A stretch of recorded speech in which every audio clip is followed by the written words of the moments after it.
welcome. We are starting the session on peace and human rights development and the current situation in the Gulf region. My name is Amela Skiljan. I am the IPB coordinator based in Berlin, and I will be chairing this session. I am sure you had a look at our speakers list, which is a combination of wonderful experts, and I have to say it is wonderfully gender balanced. So hands up to us in this part. Just a few notes on the schedule of this session and how it will go on. We will start with opening words from one of our speakers, and then our three speakers will give their presentations. And after that, you will have plenty of time to ask your questions. Please write your questions in the chat, and if you are directing your question to one speaker, please include that in your question so that we know who should answer it. You can write the questions also while the presentation is going on, but we will try to answer all the questions after all presentations are concluded. This session is going to be live streamed on Facebook, on IPB's official Facebook page. You can share it as well, and it will be later uploaded on our YouTube channel, so you can have a look later as well. So this is on the technical part, and now I would like to start with the content and the opening words, giving us an overview of the situation and what is going on in the region will come from Husain Abdulla, who is the founder and executive director of Americans for Democracy and Human Rights in Bahrain. The floor is yours. Thank you, Amelia, for the introduction, and I would like to begin by thanking International Peace Bureau for putting this panel together and this important event, especially at the time of a big transition in the United States from the Trump administration to the newly elected Biden administration. It's not going to be a surprise when I say here that the last 4 years were very difficult for the non-government organization, for the progressive movement, for people who work on issues of democracy, peace, and human rights, where we've seen that human rights and political reforms and peace issues been used by the Trump administration as weapon against countries that the United States see as foe or not a great ally. However, those countries who are committing the same violations are getting a great pass. And here, of course, we want to focus on the Gulf Cooperation Council countries. If I look at the region, at the Gulf region, there are several issues that were born or continue to be strong or were aided by the Trump administration and became now a serious issues in the Gulf. Of course, human rights violations is an ongoing systematic issue in the Gulf Cooperation Council countries led by regimes like Saudi Arabia and Bahrain and United Arab Emirates. However, these 4 years, if we have a chart, we're going to see a tremendous increase in those violations. Spread of the culture of impunity. We have currently officials and high-ranking officials in Saudi Arabia and Bahrain and United Arab Emirates that in any fair or international court system, they probably would be convicted on serious human rights violations crime. But the culture of impunity that have spread where high-level Saudi officials are involved in killing a journalist in a diplomatic mission, that's in itself should send us a signal of what kind of pass they got from the Trump administration. Restriction measures on freedom of expression, freedom of speech, freedom of association has been rampant in the region for the last 4 years.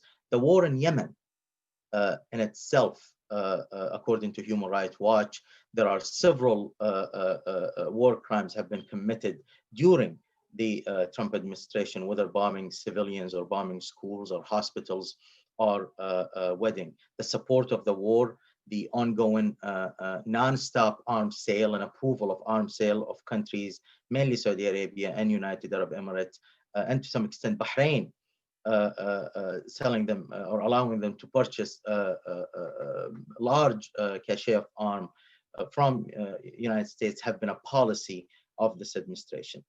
When it comes to the major peace issue, the JCPOA, the Iran deal, withdrawing from that created a huge instability, created a threat to the peace and threat to any kind of diplomatic cooperation.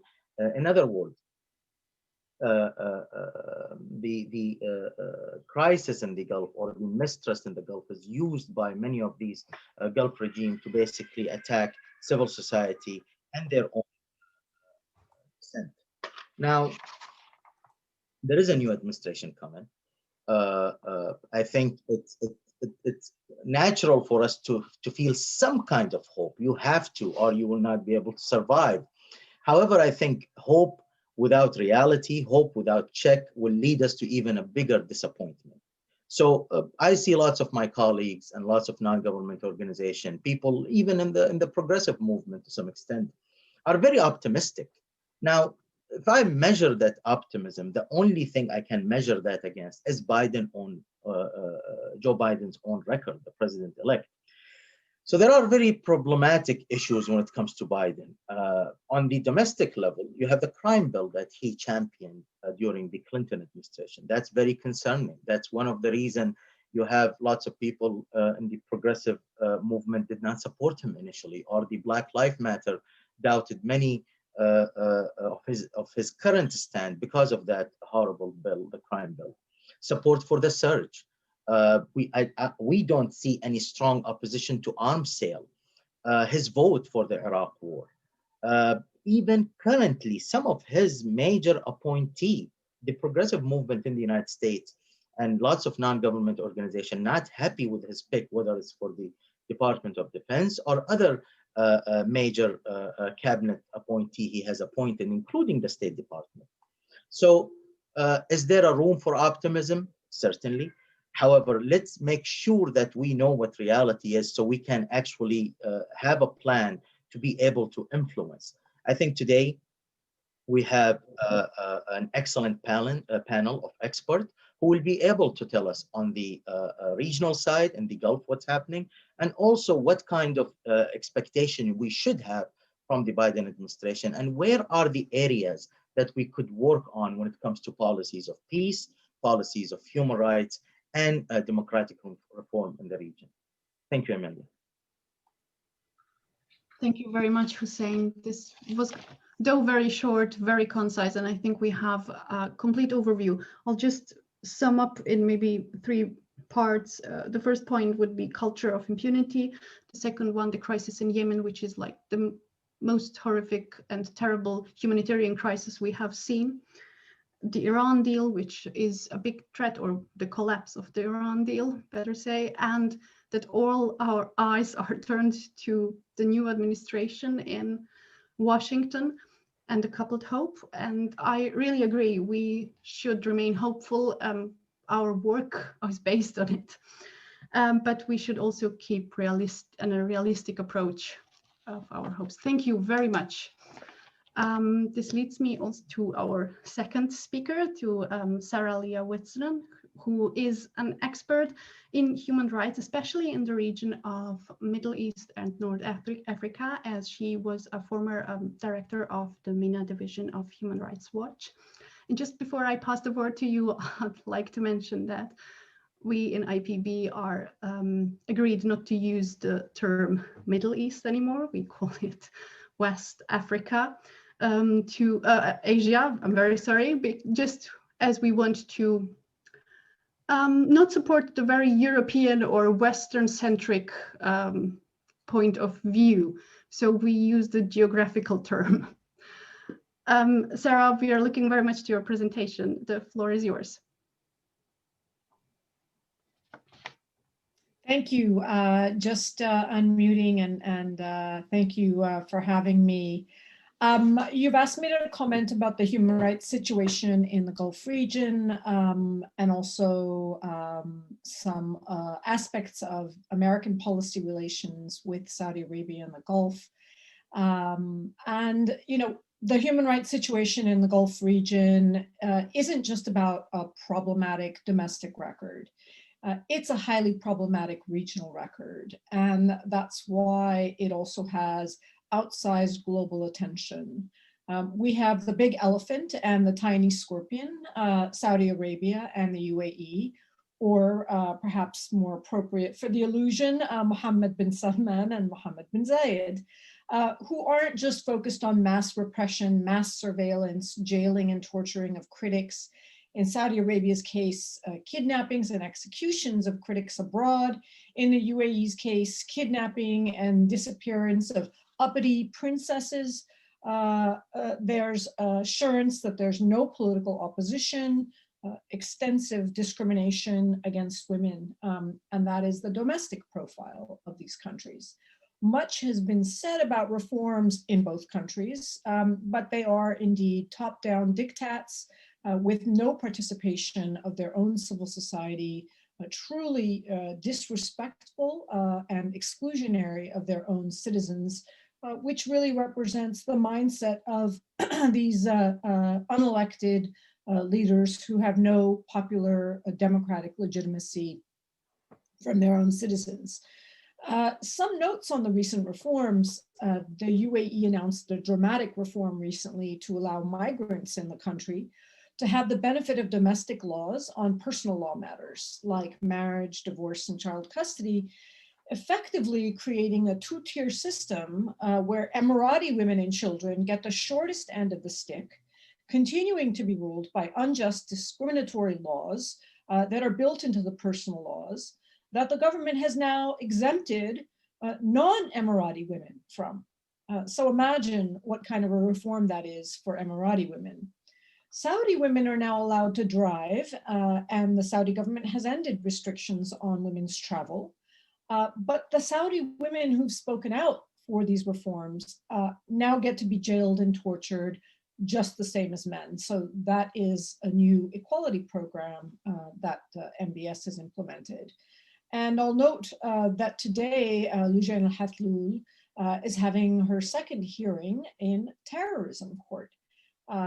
I expect that it's the end of the day there now already, and we shall soon know what happened, whether her lawyer was allowed to attend, whether her family members were allowed to attend, whether international observers were allowed to attend.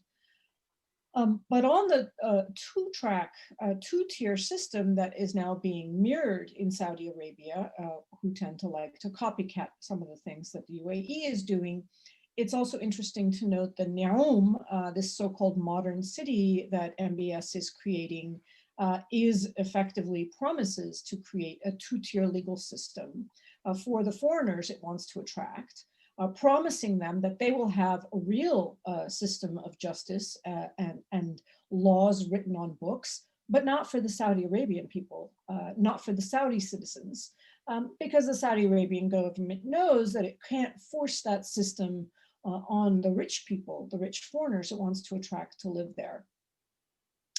The Saudi and the UAE have also been prominent in their choice to export their repression throughout the region in what is primarily a war against democracy and political Islam in the Middle East. And I think only secondarily a war of influence and a war of perceived and real threats from Iran. Well before the Iran portfolio was front and center, of course, Saudi Arabia and UAE were the primary supporters and funders of the coup in Egypt that toppled the only democratically elected government of Egypt.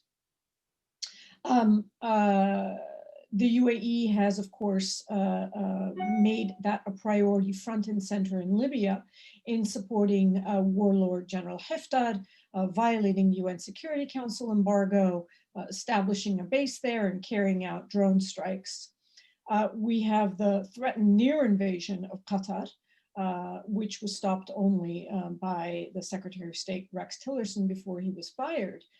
Again, all primarily tied to their fear of any efforts at supporting democracy in the region, and that political Islamists, Sunni political Islamists in the region would have a voice in governing the region.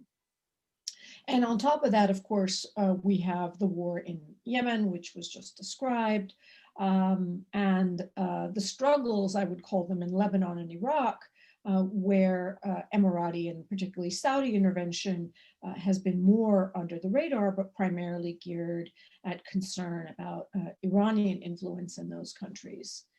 In Syria, they have faced a real dilemma, and that's why I think you haven't seen, particularly in recent years, more active presence of Saudi and UAE in the Syrian war, because they have enemies on both sides. On the one hand, you had a democratic movement in Syria that would have ample participation of political Islamists, which is the enemy of Saudi Arabia and the UAE.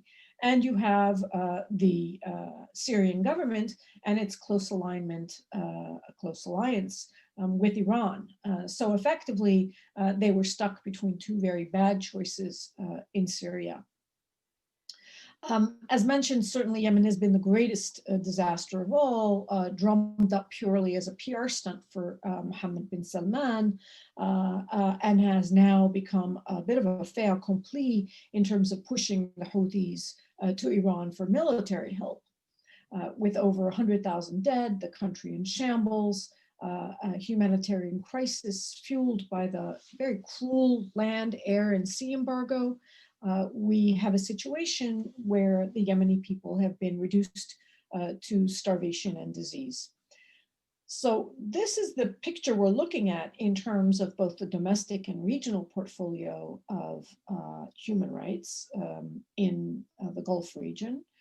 And what's very important, of course, is Biden's election. And I think I share the analysis that we've just heard, that there's good news and bad news for those of us who aspire to a rights-respecting democratic future for the Middle East. The good news, I think, with Biden's election is that there is a broad consensus among the incoming administration that the excesses of the Trump administration in the Gulf, particularly his bromance with MBS and MBZ, must be curbed. Sadly, the vote on UAE arms sales yesterday was defeated by a narrow margin, but there has been a rare show of bipartisan support to end America's participation in the war in Yemen and halt arms sales to Saudi Arabia.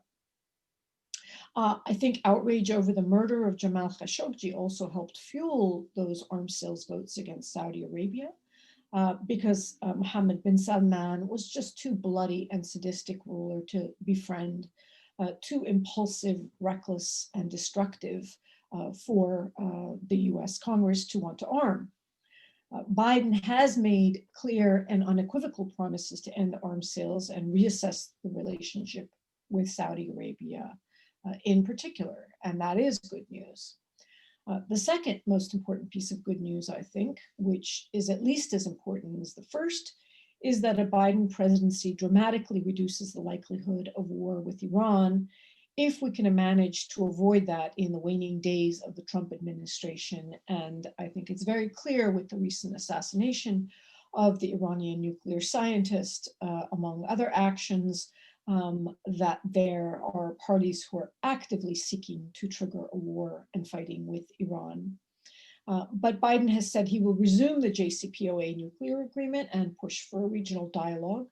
A new agreement will mean the dramatic reduction of sanctions on Iran, which will certainly be life-savingly good news for the people of Iran. And it will help restore American relationships with European partners, where the issue of Iran increasingly has become a dividing issue. And I think Biden will make very clear to Israel, Saudi, and the UAE, the chief cheerleaders for a war with Iran, that the US will not support this.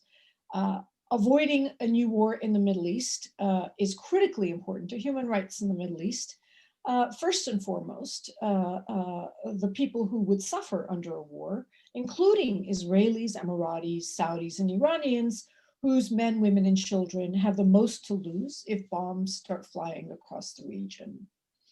But it's complicated, and even holding Biden to his promises, even getting him to act on his sentiments of disgust at MBS's worst abuses, even avoiding with a war with Iran or avoiding trade-offs to satisfy those who are very pissed off about not having a war with Iran, will not be easy. And that's where the bad news comes in, which I think will fall into three buckets. First of all, Biden's personal political philosophy and approach to the Middle East. However, we are and should now be referring to West Asia, if that's the right term. Biden is not focused on the region, does not have a particularly nuanced view of the region. And though he's indicated a desire to pivot away from the Middle East, which would actually be a good thing if it were executed, he generally sees the region through the old school lens of American primacy and interventionism, that the US can and should control and dictate what happens in the region, including, for example, the fact that he not only supported the war in Iraq, but advocated for Iraq's partition. More importantly, he will face the siren call of grossly profitable arms sales and the pressure the defense industry will bring to bear on any measure to cut arms sales. The recent announcement that he wants to appoint a Secretary of Defense, board member of Raytheon, is not a good sign, any more than is the fact that Anthony Blinken's advisory capacities has included defense companies in its client base. Most significantly, he is now facing pressure and will continue to face pressure from Israel, which is now a much greater and public part of the Gulf equation than at any previous time. They will now advocate, the Israel lobby will now advocate and is advocating against any punitive measures against Saudi Arabia or the UAE, or even a cooling of relations, regardless of their regional and domestic abuses. The Israel lobby was widely reported to have been actively lobbying and is actively lobbying for the UAE arms deal. As a result, I doubt that Biden will seek to proactively cut arms sales to Saudi Arabia, despite his promises, or even the pending deal to the UAE. Which of course he can suspend. This is something he can move to do voluntarily, proactively. I think the genius of the UAE-Israel-Bahrain Accord, which I do expect will soon include Saudi Arabia, is that it tethers the United States to the Gulf states via Israel. So just as Egypt and Jordan have been tethered to America because of their peace deals with Israel, just as they've benefited now for decades with lucrative quid pro quo arms deals, which is our perennial gift from American taxpayers to Egyptian dictators and Jordanian kings for making peace with Israel, now so too, the UAE, Bahrain, and soon Saudi will insist and likely receive, at least under Biden, automatic tethering to the United States via their deals with Israel, via arms sales that Israel will encourage, and will grease the wheels of industry and lobbying here in the United States.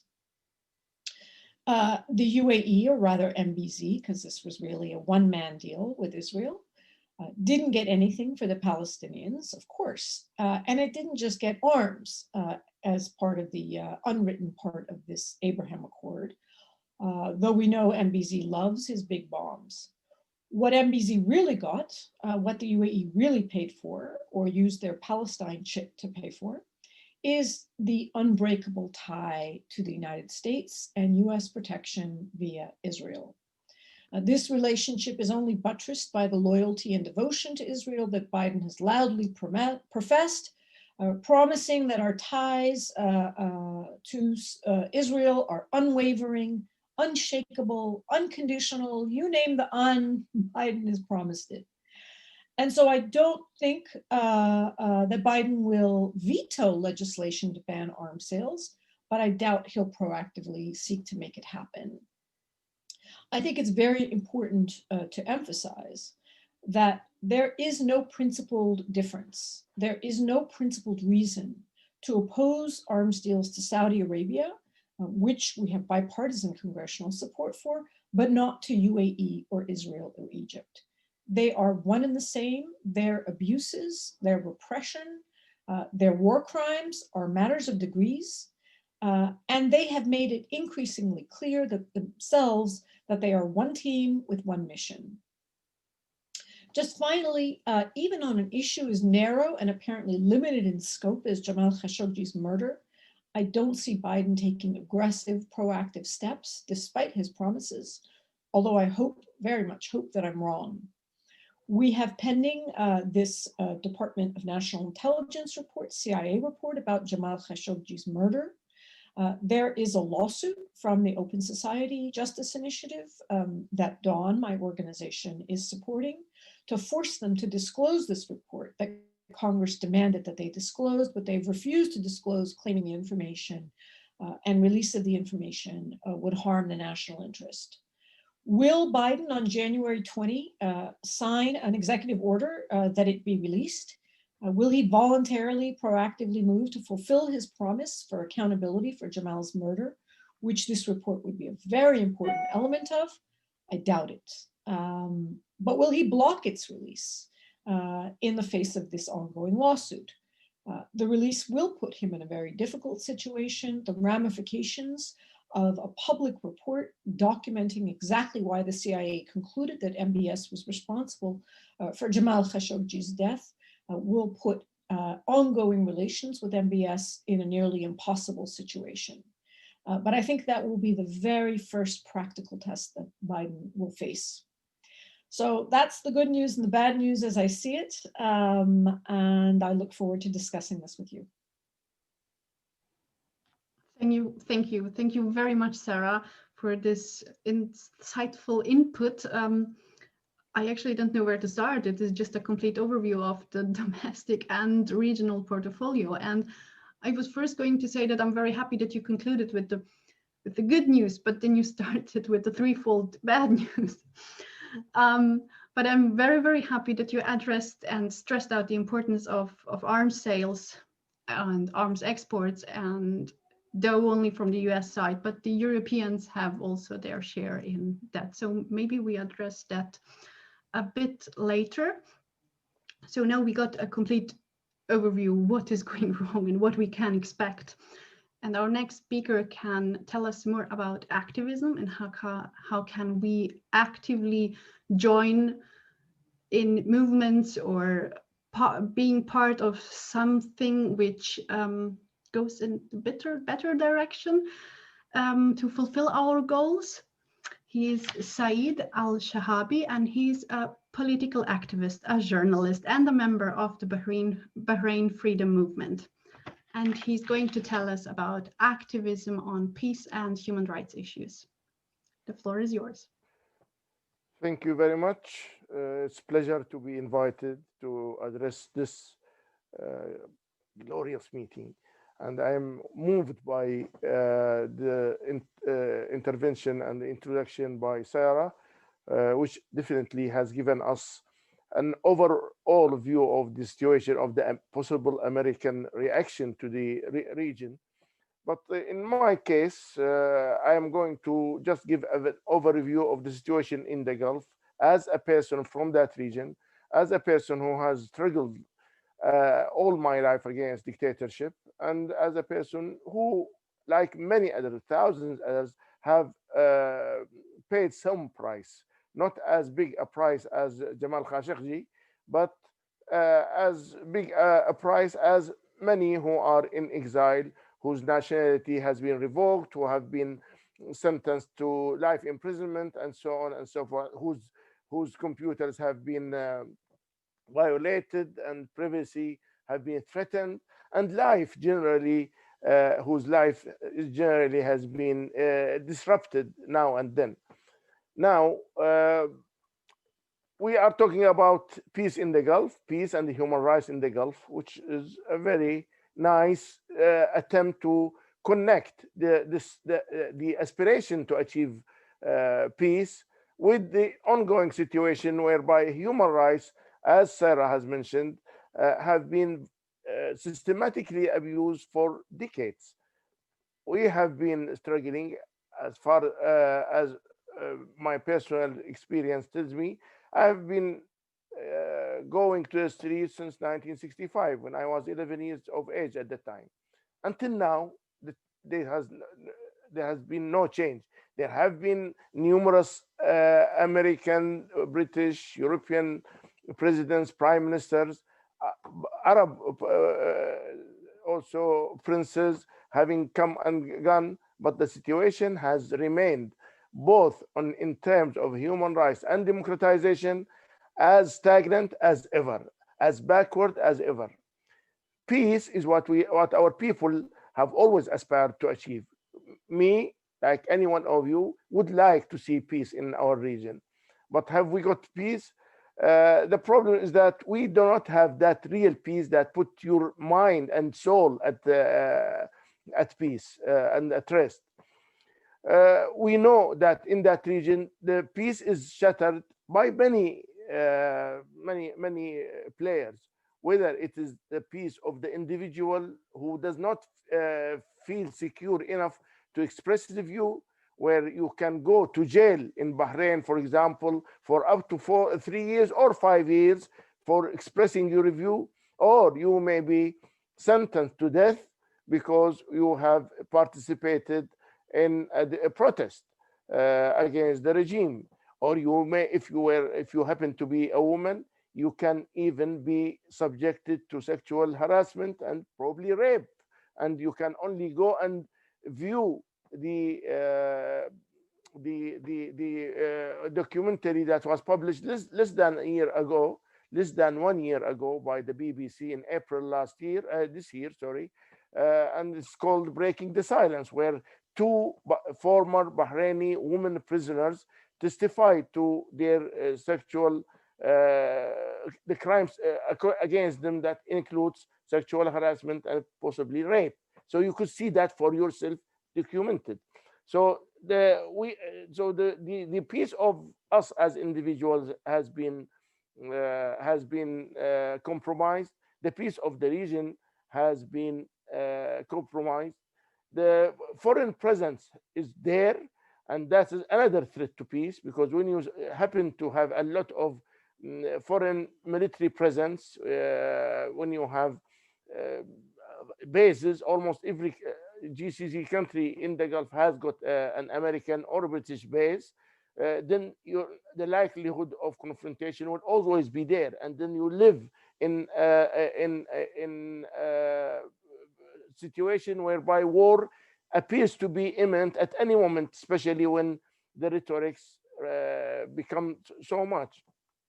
Then we have the lack of freedom, democracy, transparency, especially in wealth distribution. We have a lot of wealth, but we have a lot of poverty. We have, in Bahrain, for example, a family of 13 people live in a 3-bedroom house, for example. These are lucky. You have a massive military expenditure instead of internal political and social development. Most of the oil income goes on militarization. What for? For nothing. Because when they went to wars, these military machines did not really save these dictators. When Saddam Hussein invaded Kuwait in 1990, Saudi Arabia had just completed the al-Yamama arms deal with Britain, which eventually, at the time, cost 25 billion pounds, but eventually, by the time it finished 20 years later, it cost $84 billion. But it was useless. They had to invite the Americans and the British to go and fight the war in Kuwait to remove the Iraqi forces from there.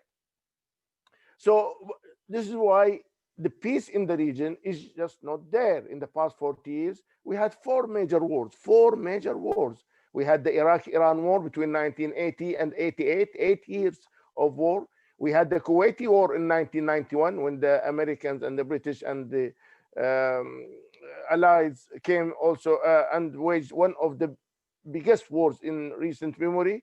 Then we had the Iraq war itself in 2003, when Saddam Hussein and his party were removed. And then the Yemen war, which is still ongoing since 2015. So we still have those wars, but we also have cold wars. We have cold wars between Bahrain and Qatar, between Saudi and Yemen, between Saudi and Oman, between, of course, Saudi, Emirati, or mainly Saudi and Iran. We still have those wars. And of course, as you know, we have had these troubled years in Iraq, in Syria, with terrorism. Who invented terrorism? Why is it there? what does our activism supposed to do in order to reduce and diminish this tendency to terrorism, extremism, sectarianism? These are wars. These are wars and under different names. The aim is to subjugate the people. The aim is to enhance the military deals with the West. The aim is to convince and to make these dictators feel that unless they have more arms, more newer F-35s and probably F-50 stealth airplanes, unless you have these, you will not be secure. So the lack of peace among the people, the lack of peace among the dictators themselves. Of course, Iran is a major player in the Gulf. It owns, or it has, half of the Gulf. It occupies half of it, the northern or eastern part, whichever you call it. So it's half of it is for Iran, half of it is shared by Kuwait, Bahrain, Saudi Arabia, Oman, UAE, and Qatar, and little bit by Iraq, the north. So Iran is there, and it just happened to be there. Do we have to be at war with her all the time? This is what some people in here, like Mr. Trump, wanted to show. The aim is to enhance the chances of more money pouring from Saudi, from Emirati, from Qatari, from all these people to the Western treasuries. So what do we need in order to feel that we are going towards peace? Is this normalization with Israel, the imposed normalization with Israel, is this the way to peace? I do not believe that the GCC countries have ever been at war with Israel. So we are not bordering Israel. We are only part of the Arab nation. But of course, everybody wants peace, but peace which is equitable, which gives everybody his or her own right, not peace that is imposed from outside. And imposed peace is not much less problematic than an imposed war. I think we have, in order to have peace, we have to have mutual recognition and respect between the people and the political elite. We have the political elites, we have these hereditary dictatorships. They do not respect us as citizens. We have no respect. We mean nothing to them. We are only tools. We are only cogs in big machines, and they can easily sacrifice us in order to secure themselves. And we saw that at the moment in Bahrain, as the smallest country in the Gulf, with about 3,000, 4,000 political prisoners, some of whom have spent now, just in their latest term, spent about now 10 years, since early 2011. So in a month or two from now, they will have finished completed 10 years behind bars. What for? Because they said, we want political change, we want democratization, we do not want this authoritarian, totalitarian dictatorship. But because they said that, not that they are involved in terrorism, but because they expressed their views, they ended up in jail. My activism means that I have to continue the struggle to get them released. Our demand now is to get these people released immediately, without any condition. We are not asking the regime to improve their welfare inside jail, or to give them proper medical care. This should happen without anybody asking for. But what we really need is for them to be outside those torture chambers. We have to have proper representation, pluralism, power sharing, in order to live in this modern world. We have to have a proper distribution of wealth. We cannot have the ruler of Bahrain, which is the smallest and the poorest country in the Gulf. He has a fleet of airplanes, not one, not two. Okay, the Americans have their Air Force One, but the British government does not own. The British government does not own an aircraft. There is no official aircraft for the government of the UK, but they charter an airplane on annual fees.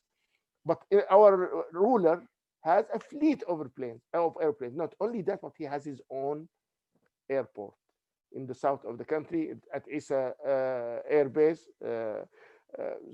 So this is the extent of corruption, the extent of dictatorship, the extent of exploitation of the situation. We have to have the rule of law. We shouldn't have more than one law. A law that applies to me as the underdog of the society, and a law or no law that governs any member of the ruling family. This is simply not right and not on and shouldn't be tolerated. But it is very clear that it is tolerated by Washington and London, especially. Modern statehood, if we can establish modern statehood, then that could lead to peace. Without it, we'll continue to be in a backwards position. Reform must mean establishing political system based on one person, one vote. This is what we aspire to. We will never accept anything less. We will not accept what we see, what we saw last month. Our prime minister of 50 years since 1971 passed away, died, and then he was replaced by the son of the king, his nephew or his nephew's son, who has now a prime minister. Why is he prime minister? Who chose him? Why did he occupy? Why has he occupied this position? Is it a God-given right? Are we going back 1,000 years in history? So I think we have to have a political system based on the will of the people. Then human rights must mean human rights. So far, it is used by the regime as a slogan in order to suppress us, to suppress the people, in order to score points, in order to give those backers in Washington and London something to justify why they are supporting them, knowing that these human rights, as Sarah has just mentioned earlier, they are meaningless. There are no rights. Absolutely, you have no right. So I think, in short, our activism as people has been there for decades. We have a generational struggle, probably in Bahrain started in 1922 and continued until now. Our activism means that we have to link our struggle with the struggle of those dispossessed underdogs of the world everywhere. We have supported those underdogs in South Africa, in Turkey when they were led by the military in the early 1980s, in Iraq under Saddam Hussein, in Egypt under Mubarak, and of course now under Sisi. And we saw how we were so much enraged by Mr. Macron's embrace of Sisi only on the day, I think yesterday was it, or the day before, and today is the International Day of Human Rights. Is this how we want to mark the International Day of Human Rights, embracing these dictators? Now, Sarah talked about Mr. Biden. Let us hope there will be a change, although my experience has told me that it's not going to happen, because I lived when President Carter was in charge, and he raised the slogan of human rights. At that time, he was unique among many others. He raised the issue of human rights, and probably that helped the Iranians at the time in the 70s to rise against the Shah, because the Americans at the time did not really intervene to prop up the Shah, and they left him to his fate. But subsequently, the subsequent administrations did intervene to support the others. And at some stage, I think my time is up, but there were some instances when the Americans did intervene. They took some positive steps, but I don't want to go into that. But I hope that Mr. Biden will undertake a different mission in that region. I hope he will not give a great emphasis. He will not put a great emphasis on militarization. I hope he will stop the involvement of America in the war on Yemen. I hope he will stop the arms sales to Saudi Arabia and to United Arab Emirates. I do not think the United Arab Emirates, which is the second or the third smallest country in the Arab world, that needs the F-35s or the F-50s. I don't believe that they are going to go to war, except probably against Qatar, probably against Oman, because they have ambition to occupy the Straits of Hormuz, which is shared, or which is the southern part of which belongs to Oman.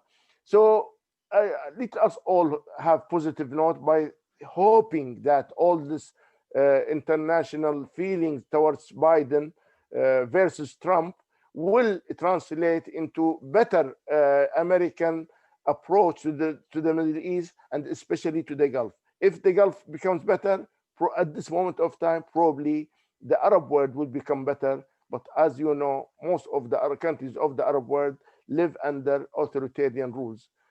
Thank you very much for allowing me to say this. But my hope is that we will have a better future, maybe not in my time, but I am sure it will happen one day with the support from people like you, the young, ambitious, humane people who are aspiring to play a positive role in this world. Thank you very much. Thank you, Saeed. Thank you very much for sharing your personal experience and bringing this wonderful input in. I just wrote down the demands, can I call them demands, of your activism. And I have released the political prisoners, distribution of wealth, rule of law, and the political system based on election, just to sum it up. And since you mentioned the huge military spending, I'm very happy that you did that. I would like to share with all of you and our participants, if you are not aware of our only and biggest campaign of IPB, this is GCOM's Global Campaign on Military Spending. We do this annually since 2011. We call on everyone, every activist, but every organization, but also every individual person to share awareness on how huge the expenses are on the military side, almost $2 trillion annually worldwide, and shift that, reallocate that money from the military to human needs, to infrastructure, to building rule of law, to education, or whatever else that's better than military. But we have our campaign, so please visit the website gcoms.org as well and join. Everyone is very welcome to join. And now I would like to move to our next speaker, who is Yasmine Taeb. She is a senior fellow on Congress and foreign policy at the Center of International Policy, and she will give us an opportunity to see what are actually the opportunities of engagement, what are the progressives have been lobbying for the Hill, and what the new administration could bring in terms of human rights. Yasmine will have to leave right after she gives the presentation, but I'm very happy that we can listen to her. The floor is yours. Great. Thank you so much. Thank you so much for having me, to International Peace Bureau for organizing this event. Thank you really to all of you for joining us, and to my phenomenal co-panelists for doing such a great job in kind of framing this event, giving the kind of broad overview of the very critical number of issues that really, all of us as activists and advocates are going to be focusing on and fighting for the next, 4 or 8 years, hopefully under, at least I can say this, I consider myself a progressive, so hopefully under, a Democratic administration for the next 8 years. And what I wanted to do is, as was noted, my focus really in my work is lobbying Congress, is lobbying the administration. That's what I do all day, all night, my personal professional capacity. I think I dream of like, you know, different meetings that I'm having coming up and ways to kind of influence key folks in the incoming administration and different opportunities, as has been noted, that's going to be before us with the Biden administration. And you know, just wanted to mention that we are in this kind of unique, critical moment that I do believe that we are in a much better position today in terms of the organizing of the anti-war, pro-peace kind of progressive movement. And we can talk about it whether, you know, nationally in the US or even globally, we're absolutely much more organized today than we were even 4 years ago, right?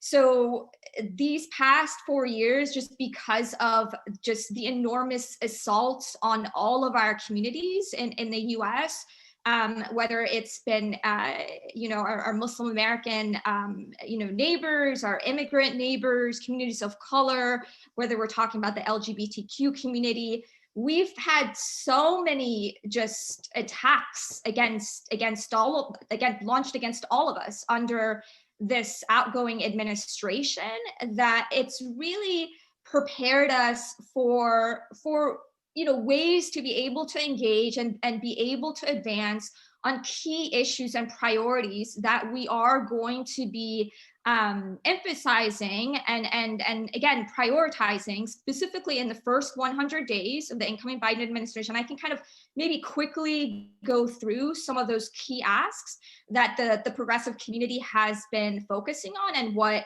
you know, our asks of specifically even the Biden campaign during the general election was in terms of key progressive foreign policy principles. And, you know, I think that there is a really great opportunity for the grassroots to seek this opportunity and ensure that we hold the Biden administration accountable. So as my co-panelists have noted, I think two issues that I think are kind of priority for our communities. You know, one, when we're talking about this incoming administration really taking it seriously, when we're talking about changing the course of US foreign policy, making sure that, you know, there's a fundamental shift, that, you know, we push for restraint, for progressive realism, that, you know, we get commitments from the Biden administration in terms of repealing the 2001, 2002 authorization for use of military force, for, you know, President-elect Biden to support war powers reform legislation that's going to be coming through the House in the next couple of months, which is going to strengthen congressional authority in, you know, in our role in authorizing force and military intervention. I mean, these are key issues. And when we're talking about, I think all the co-panelists have spoken about the destructive, disastrous humanitarian crisis that's happening in Yemen and our role in it. That's absolutely one of the key priorities and the asks for progressives. We just actually sent to the Biden administration a letter that was led by our colleagues at Code Pink, and it was signed by more than 80 national organizations. And one of our key asks of Biden when he comes into office is absolutely, whether it's the first month or whether it's the first 100 days, we need to stop US military support and weapons sales to countries that are part of the Saudi Emirati-led military intervention in Yemen. That's absolutely a priority. And Biden has committed to that. He told us during the general that, you know, this is going to be key for his administration, and we absolutely need to hold him accountable. If we don't see him act on that in the first 100 days, then the grassroots needs to act, right? So we need to organize, we need to coordinate, we need to send like tens of thousands of letters. And the key thing that's been great for our organizations is the ability to be able to now coordinate effectively. So we do these joint actions, we do these petitions where, we can do a petition that dozens of organizations join, and we get hundreds of thousands of people, right, in the US sign the petition. We send it to key officials on the Hill. This is how we exert our influence, right? And if the folks in the incoming administration, if they're not receptive to our asks, if they made certain commitments and they're not holding up their end, then that's where we turn to our allies on the Hill, right? So that's where we then turn to Congress. We try to come up with different avenues to continue to pressure the administration to act on those issues. We get our allies on the Hill to send the administration letters, right? And again, because these are members on the Hill are supposed to work for the grassroots. I mean, we elect them, right? So we have an enormous opportunity. We have enormous leverage. We have this enormous power to be really effective, I think, in the next 4 years. And I know that, and I completely agree with all the co-panelists in the sense that we're taking a cautious approach, right, to the incoming administration. We are very cognizant of the fact that key folks that are being nominated and appointed to the cabinet level positions and in foreign policy, national security positions in the Biden administration,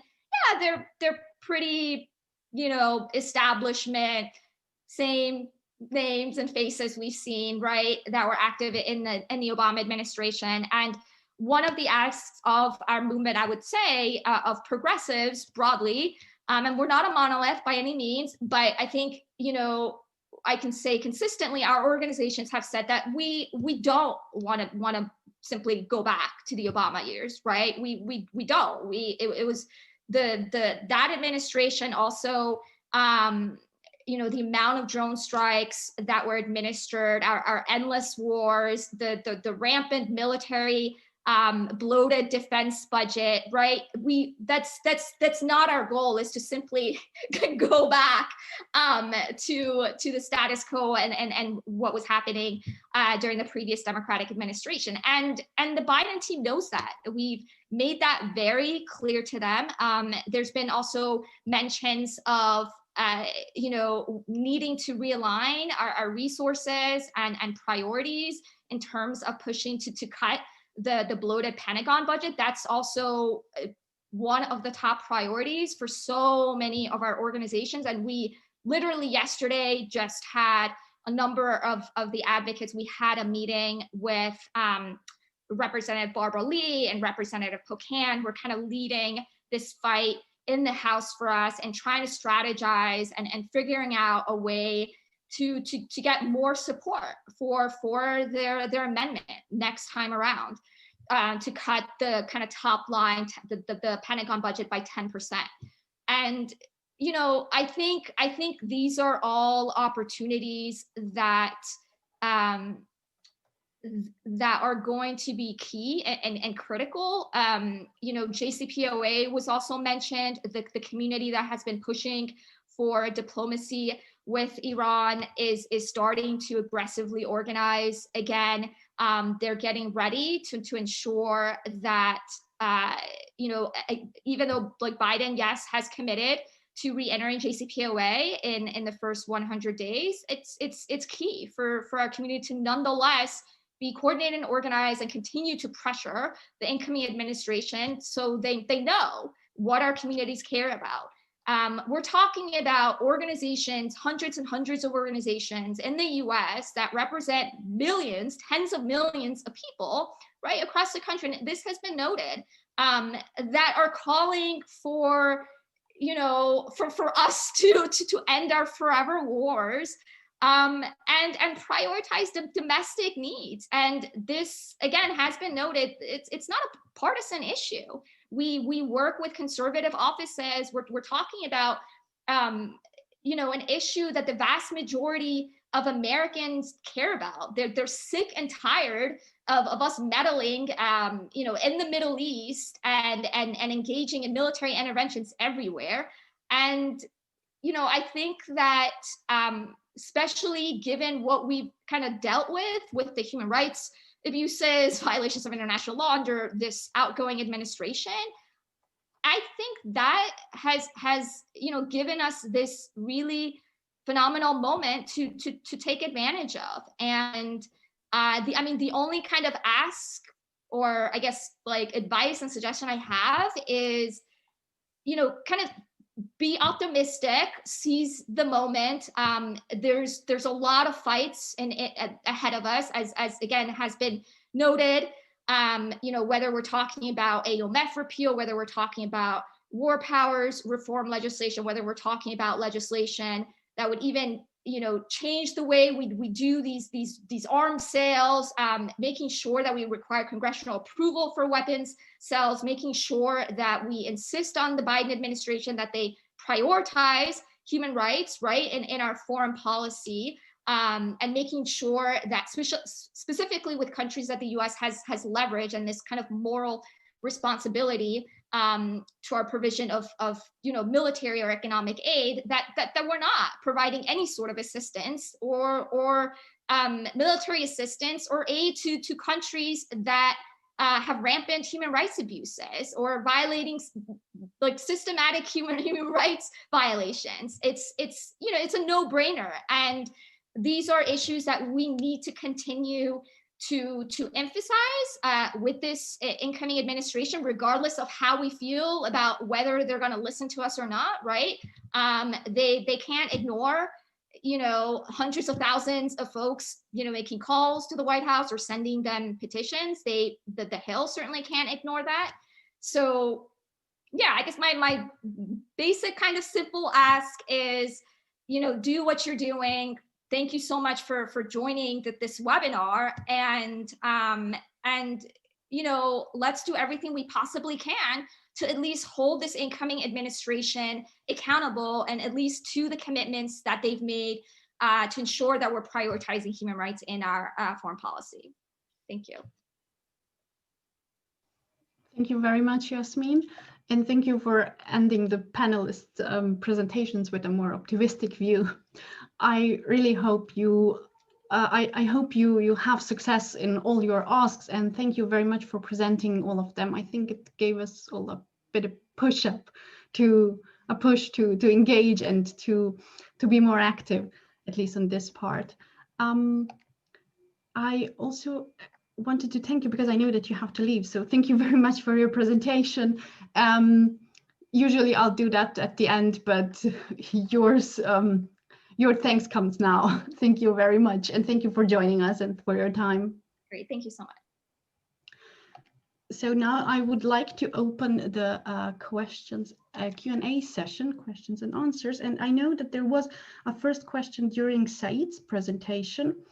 It was about, I'm just looking where it is, but if Sean has found it before me, I have it. What is the expectation from the President Biden towards the violation in Bahrain, prisoners and revocation of citizenship? The question comes from Ibrahim Demistani. So who is it, for me or? The question was written while you were giving your presentation. That's why I am just assuming that it's for you. Okay. If not, maybe Ibrahim can still write in the chat for who it is. Well, Husain can add, and I can also participate a little bit. Yes. I think, of course, citizenship must not be used as a weapon. It is not supposed to be a weapon. None of the rights of the person must be used as a weapon. Proper judiciary must not be used as a weapon. Nothing should be weaponized against the people. These are natural rights. You have to have fair trial. You have to have your passport. You have to have your residence. You have to have your rights. You have to have your pension when you reach my age. So these are natural rights. But to be weaponized by any regime is outrageous, and do not know. Well, I was really outraged yesterday when I saw Mr. Macron saying that we will still supply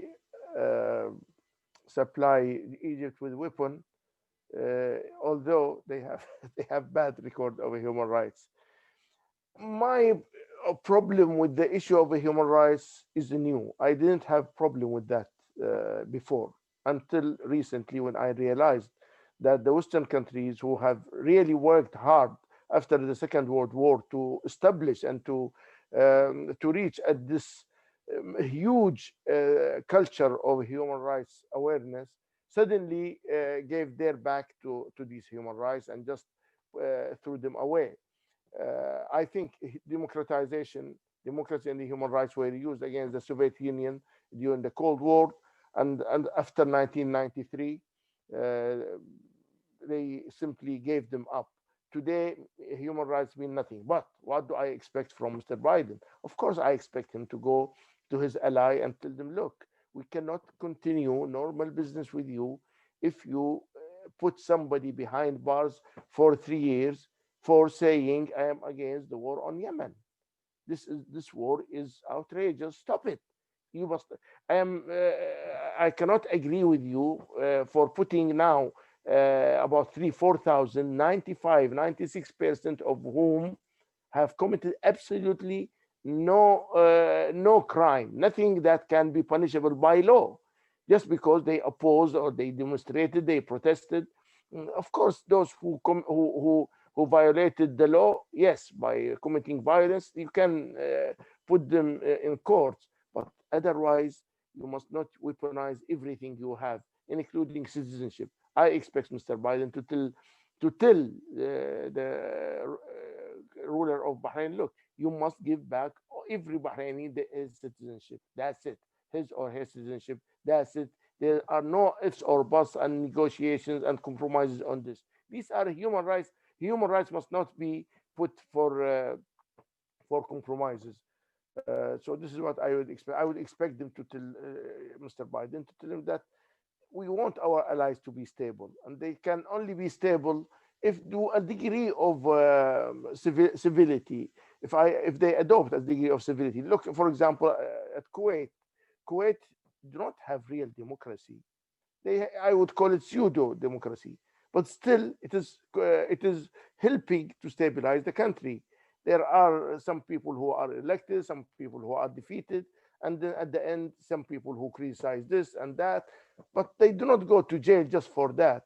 So this is the minimum standard. The minimum standard is to allow people to express themselves. I hope Mr. Biden will undertake such a thing, but from my experience, unfortunately, the US does not give a damn to human rights or democratization.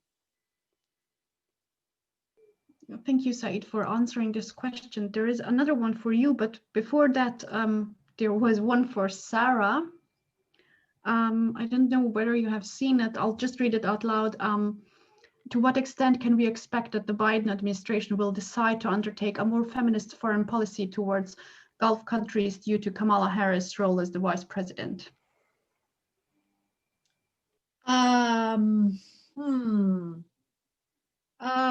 Well, I expect that the Biden administration will be more vocal about protesting the detention of women's rights activists like Lujain. I expect that they will potentially even inquire about the missing princesses, the daughters of Mohammed bin Rashid, who were imprisoned in the dungeon of one of his palaces in Dubai. They may even publicly criticize the guardianship rules in both countries, not just in the two countries that require women to obtain permission from a male guardian before they can get married. But I don't expect that there will be consequences. And what I think we can expect across the spectrum in terms of the Biden administration's approach is much stronger rhetoric, much less close personal relationships, but no consequences.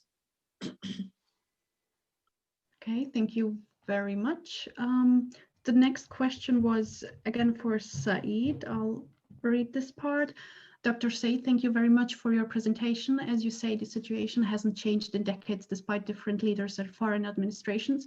In your experience, has the UN brought any positive change? They have been criticized recently for failing to engage and work effectively with people and organizations that have experience on the ground.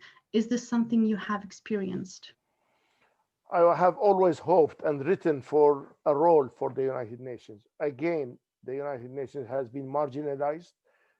Wars have been waged outside the remit of the United Nations. Uh, of course, now Hussein, Abdullah, and his teams and others would go to the Human Rights Council and they would address the people there. But even at that, even there, this is the minimal level. We know Human Rights Council does not have teeth. They have no mechanisms to enforce its resolutions.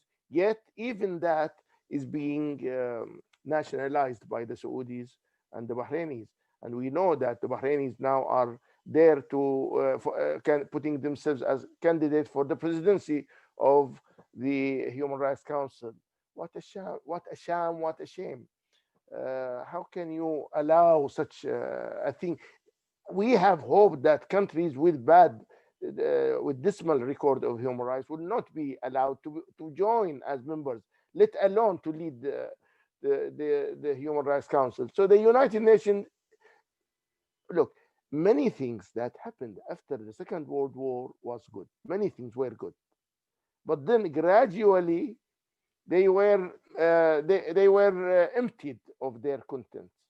The Geneva Conventions on War, the Human Rights Conventions. Now, Bahrain does not allow the special rapporteurs who are members of the Human Rights Council or appointed by a Human Rights Council, I think. They are members of the United Nations. They are not allowed in the country, yet Bahrain wants to preside over the Human Rights Council. So how do you reconcile these contradictions in the state behavior? I do not know. I am really, really, really disappointed to see that the collective human rights, collective bodies in the world are being marginalized. And unfortunately, Mr. Biden has done a lot to withdraw America from collective work internationally. Let us hope that Mr. Biden will give some spirit, some soul to these bodies. And we hope that Human Rights Council, we used to have a Human Rights Commission, the commission and the subcommission in Geneva. And I believe even those commissions, even though the subcommission was stronger than the Human Rights Council today. This is my opinion. In 1997, the subcommission, for the first time, issued a statement about Bahrain. And Bahrain was really, really, the government was really shaken to score because of a small thing at the time. Now, whatever happens, these dictators are not shakeable because they think, well, we are supported by the US, by UK. So as long as we are supported by these countries, we should fear no retributions. Thank you very much, Saeed. Husain wants to comment on this as well. I want to comment on something Sarah said. I agree with her that we're going to have a strong rhetoric coming from the Biden administration, whether it's from the State Department. We're going to have probably someone in a position of the Undersecretary for Democracy, Labor, and Human Rights. We're going to get back to the era where we have a daily press briefing where question will be asked on these issues, whether those questions are sent by the non-government organization or journalists themselves, and we're going to see strong statement. Some of these annual human rights report that's going to come out, there'll be a press briefing on it, and countries will be named. So that will go back to some of the name and shame policy of the Obama administration. And I also agree that there'll be no consequences. I think it's important for us to understand, and I think many of us know this. One of the reasons for lack of any action when it comes with the stated policy or stated rhetoric is some of these bases in the Gulf. When it comes to Bahrain, you go back to the Fifth Fleet. that base plays a major role in basically stopping any action that might affect the ruling family or the policy toward Bahrain. You sit with any former or even future White House official, and they'll tell you that the wall they're facing is the DoD, is the Pentagon, is this fleet that is basically Bahrain is opened up its land and told the U.S. build whatever you want, have full access, unfettered full access, and that makes any push from any policymaker, whether it's part of the administration or outside the administration, much more difficult. That's why you're going to see the maximum will come is these statements. And the unfortunate part is these Gulf rulers now got used to it. They no longer affect them like they used to be. In the past, we used to see an outrage from an Al Khalifa minister or Al Nahyan or Al Saud or Al whatever you want to call them. Right now, it's like you're hitting a wall. They don't even react. In the past, when there was a call to release someone, you see some kind of release. You see a pardon coming after a few weeks. A recent case of Nabil Rajab, Bahraini human rights defender, and during the Obama administration, the State Department repeatedly called for his release. Bahrain did not even move toward reducing his sentences. That just tells you how difficult it became. The hope is, like Yasmine said, Congress is your hope. These progressive members and some conservative also who are anti-military expansion or anti-interventionists, they might be able to be more influential at this new Biden administration than your typical advocacy role that we've been used to do, or trying to get a statement to see some kind of reaction. Unfortunately, I don't think, even if Biden comes tomorrow and say this war in Yemen has to stop, I don't think it's going to stop unless there is a serious step taken to stop any logistic support by the US, which is honestly the bloodline for this war. Thank you. Thank you much, Husain, for this comment and opening our eyes again. We have two other questions, and if we stick to these two, we will still finish in time. Oh no, we have three questions. We'll finish these three and hopefully in time, or maybe 2 or 3 minutes more. So the first one is thank you all. Thank you to all the panelists. My question to any of the panelists: which US government-led human rights policy or negotiation tactics have been or might be the most effective for pressuring domestic change in the region? For example, targeted sanctions, trying trade to human rights, milestones, other tactics?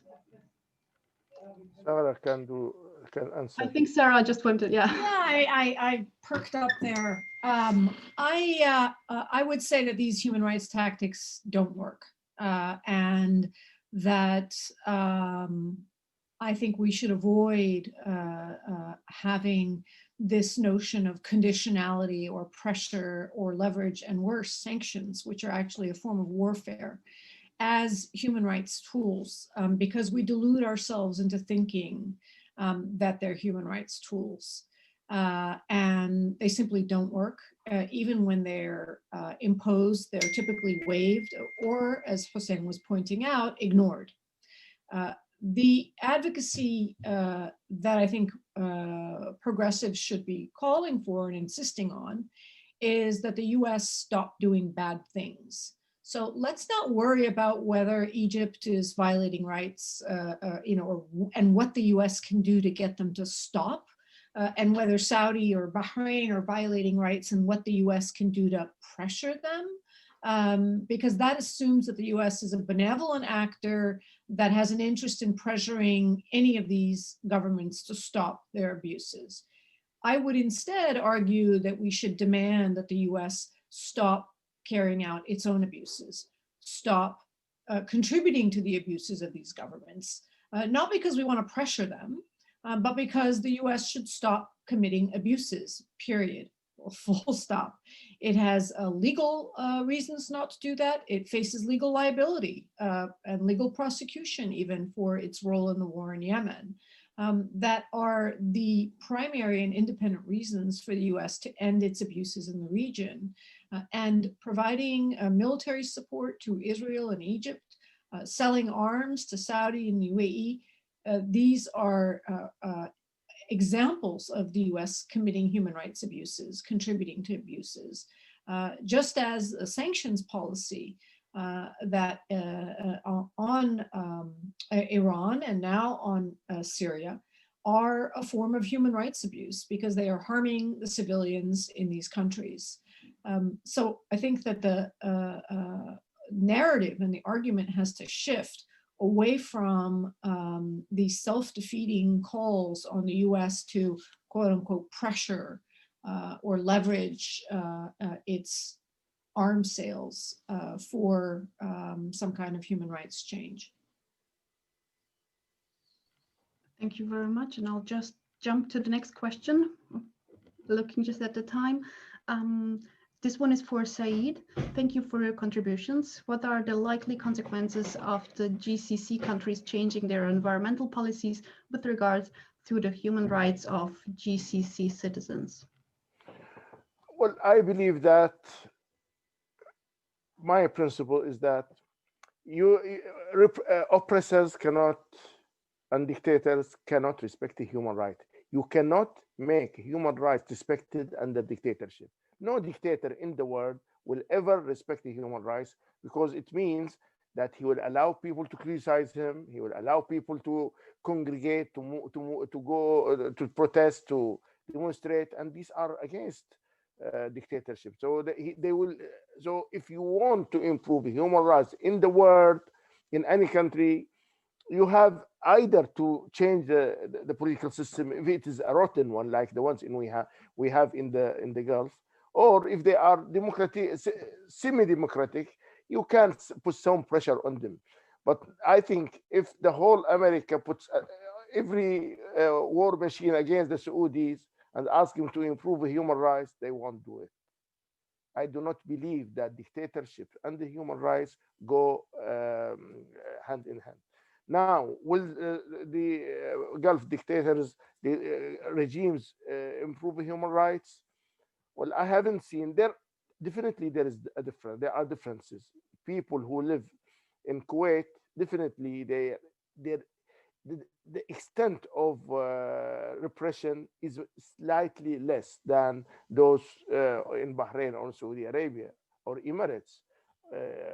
I think these are the worst, because you cannot say a word. At least in Kuwait, you can say something, although it may be ineffective. The ruling family will still be there, but at least you can express your opinion. In those countries, you cannot. I think the Americans, I agree with Sarah when she said that the US must stop its own abuses.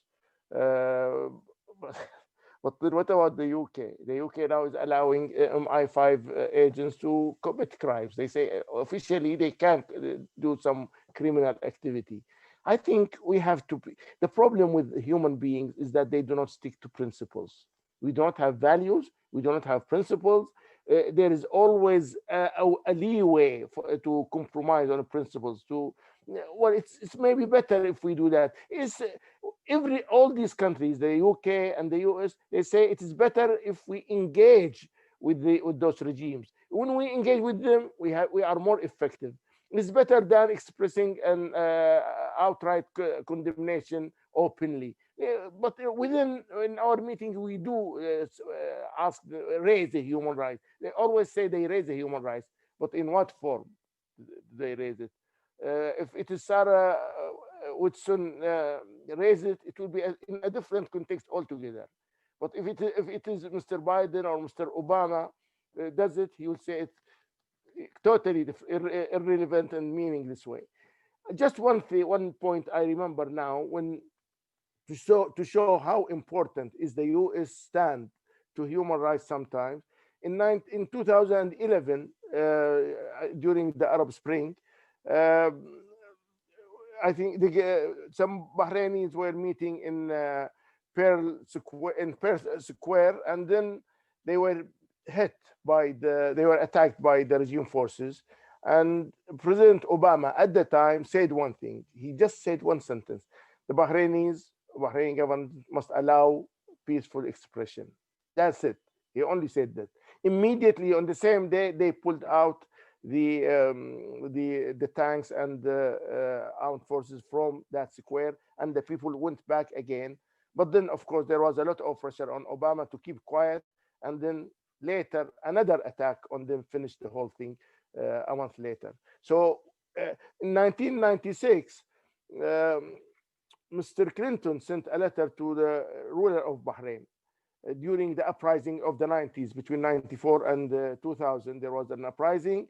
And at the peak of it, Mr. Clinton sent a letter to the Sheikh, the former Sheikh, the father of this present Emir or King at the moment. He told him, well, it is good, we support your firm stand against violators and against terrorism and so on. But it is also, we urge you to conduct a dialogue with the opposition. What happened was that the regime published the letter, but omitted the call for dialogue. So the American embassy in Bahrain issued a statement and protested and told the government of Bahrain that you either publish the whole letter or none of it.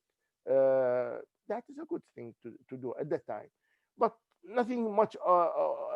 And also one other positive thing for the American embassy at that time was, again, 1996 in June, suddenly the present king was in charge of the armed forces, and he sent one day, suddenly he sent tanks to the streets near a village there where I live, near Duraz, Bani Jamra, in that area. And people were horrified. Why? There was no need for armed forces to be there. So the embassy talked to him and said, what are you doing? You are escalating the situation unnecessarily. So within 2 hours, he pulled away those tanks and so on. So they fear, until now, I think the Saudis will fear America if the Americans administration takes some principled stance, even as a very little one. Thank you very much. We have one other question. This is for anyone of the panel. Just this past Monday, the European Union passed the Magnitsky Act, Global Human Rights Sanctions Regime. I was wondering if anyone on the panel was familiar with it and could assess the extent to which this new legal tool could be effective in addressing the impunity problem and bringing human rights abusers to justice in the Gulf region. I would just say that each of you can, if you have any knowledge of it, answer, and either if not, take it just as your closing words, because we officially ended the session 2 minutes ago. Sarah should start with this because Yes, she knows better. I would just say that if the European Magnitsky Act or the UK Magnitsky Act are applied in the way that the American Magnitsky Act sanctions have been applied, then I'm very wary of them. Because unfortunately, the American Magnitsky Act sanctions have overwhelmingly been used as a political tool to punish political enemies like Iran, Venezuela, China, Cuba, while exempting from sanction allies and friends who commit the same or worse abuses. And, on the one hand, you'd say, well, the perfect is the enemy of the good, so take the sanctions on even a few bad people, even if they happen to be Iranians or Venezuelans or Chinese, because it's better they be sanctioned than no one be sanctioned. I think that, in fact, the harm that the politicization of human rights and utilization of a human rights weapon as a political weapon is greater than the potential benefit, because it undermines the credibility of what human rights sanctions are supposed to be about. It bolsters those who rightfully argue that human rights is used as a political weapon by certain Western states. And it makes people lose faith in the universality of human rights. And so I don't take a lot of comfort in them. And I won't take comfort in them until I see them applied in an even-handed way. I mean, it's just a joke that we are going to look to France to impose Magnitsky sanctions when it literally awards a mass murderer like General Sisi with the Legion of Honor. I think that any opening of its mouth by France on human rights, whether for the Uyghurs or Iranians or whoever else it is that it has deigns to speak out in favor of, has just lost all credibility and legitimacy, and they have to basically turn over the credentials and zip their lip and step aside and let other people who have some credibility talk about human rights. Hussein, let us hear you. Well, I mean, I agree with Sarah. I mean, we have personal experience with Magnitsky Act in the U.S., and if it is applied the same way in Europe, we have no hope of any serious human rights violators from the Gulf or even from the MENA region to be convicted on these acts. It looks like the intention was good of Congressman McGovern when he first started this. There was a big battle in US Congress where initially this was supposed to be only Russia directed, but then through good member of Congress who really take human rights work seriously, were able to make this into a universal. But unfortunately, the use by this administration, the current one, Trump, of this act, it became where we really don't want to even involve in it because I don't know what it is no longer honorable to use it because we know the outcome. Every December a list come and you have these countries that US don't like. And you know, when for example, when Pompeo talks about religious violations, he, you know, and like he cares about Muslims in China. Okay, well, what about Muslims other places? What about Egypt, Bahrain, other countries? You know, so like I said in the beginning, unfortunately, human rights and political reform have been used as a weapon against countries United States no longer like, or United States want to change regime. It's a tool to be used to change government. And our job is, as always, is a challenging job, but I think we have some momentum, or at least, you know, without hope, I don't know we can live a single day, but at least there is some hope that this administration is amendable to some change, is amendable to pressure, and with some good congressional ally in U.S. Congress, we might be able to go back to what Biden has said in the debate. He called MBS, I think, maniac or madman or something. Well, we'll say, all right, so you're going to meet with this madman now? You're going to welcome him in the White House? So, you know, go back to his own statement.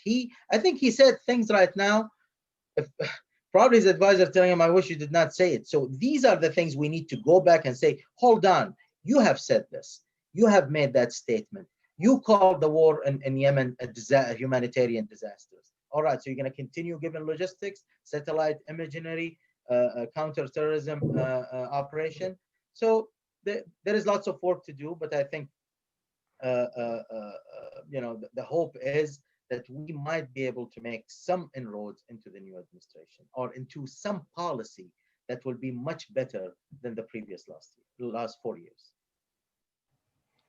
Thank you. I will say my few words. Not, I won't take long, but I will conclude by saying that first of all, I believe that human rights and democratization must go hand in hand because you cannot separate them from each other.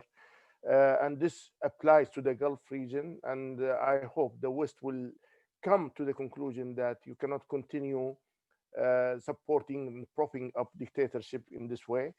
This is number one.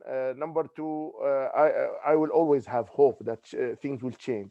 Otherwise, if I despair, then the situation can only become worse. I will always be an active member of the human society.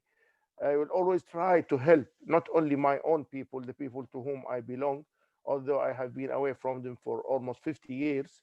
But I am also a servant of the humanity. I respect people like Sarah because I have read about her. I only have engagement with her 2 weeks ago in a seminar, which she kindly agreed to participate, and I was amazed and really encouraged by her words.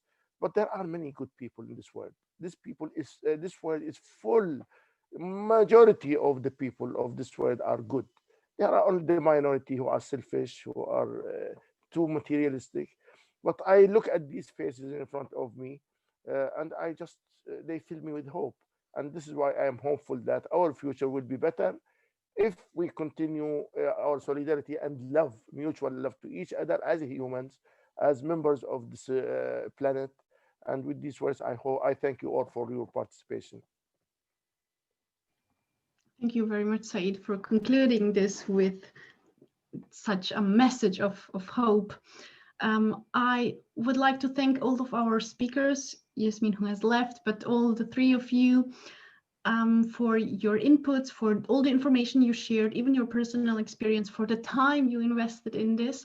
And I would like to thank all our participants for joining us and asking questions. I really hope that for all of us, this session was insightful, that we learned something, got new information, and even inspiration to maybe join civil society and do something in terms of human rights and democracy and peace. Thank you very much for your participation. Thank you. Thank you. Well done, well conducted, well managed. Thank you. So I'll officially end the session. I can't.